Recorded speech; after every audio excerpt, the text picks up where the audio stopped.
every nation that's disarmed its population and eventually oppressed them. So I don't know if you remember, but in 2012 the Venezuelans were disarmed. By 2016 they were eating cats and dogs because they're starving, and in 2019 they're being shot by their own government because they tried to access the food that Donald Trump sent down there. Was there talk when you were in One Nation about going to a US gun lobby looking for donations?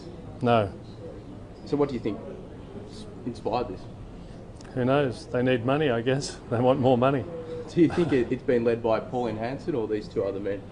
I wouldn't want to comment. I don't know whose idea it was, but I know they're always chasing funds.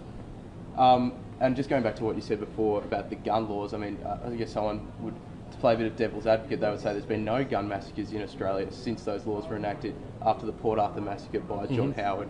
I mean, is that hard evidence to deal with when you're saying you should be weakening the laws here? Well, that's not really right. They've changed the criteria. There's been more gun crime since then than there ever was.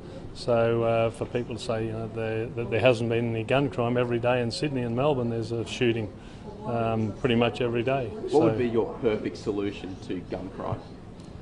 Well, it'd be nice to have no criminals, but the problem is that all the criminals have guns, and by disarming the population doesn't really make you any safer. We've now got bloody Sudanese and people kicking people's doors in Melbourne and Sydney, and they've got no way to defend themselves. And I think it's everyone's right to be able to defend themselves and their family. So, what lessons have you learnt from the New South Wales state election? That the two major parties are on the nose a bit. People have had enough of being told what to do and not having a say in what happens in this country. So I brought a bill into Parliament a few months ago to give the Australian people a say in who comes to this country. For 45 years they've never had a say.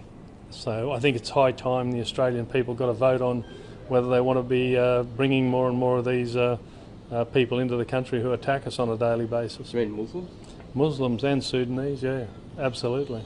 I guess in light of that, if you were to make that law, would that law be retrospective? Would you be also looking to send people back who are Muslim who have previously arrived here or previously immigrated here?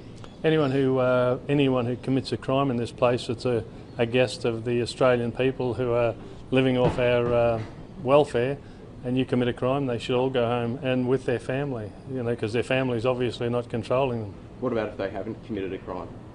If they haven't committed a crime, I don't see that we need to have any people in this country that don't integrate, and unfortunately the Muslims to a large extent don't. So I don't think I've yet to see a country where we've had Muslim immigration and we've had peace. They attack us, and eventually, like Great Britain and like France and like Germany and particularly Sweden. Sweden's a basket case now because of their indiscriminate immigration policy. It's been a disaster. It's the rape capital of the world now.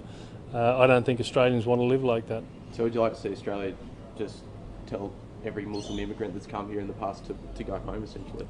Me personally, yes.